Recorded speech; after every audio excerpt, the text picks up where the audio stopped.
60, 70, 80 വയസ്സാകുമ്പോൾ പോലും മനുഷ്യന് തോന്നുന്നില്ല എനിക്ക് പോകാൻ സമയമായി തുടങ്ങിയെന്ന്.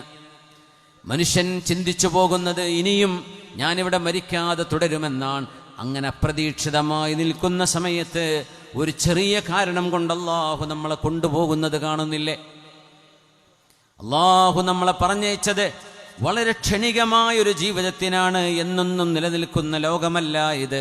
വളരെ പെട്ടെന്ന് റബ്ബിലേക്ക് പോകേണ്ടവരാണ്. കുറച്ച് സമയം എക്സാം എഴുതാൻ പേപ്പർ തന്ന് എഴുതിക്കോ എന്ന് ടീച്ചർ പറയുന്ന പോലെ പരീക്ഷ നടന്നുകൊണ്ടിരിക്കുകയാണ്.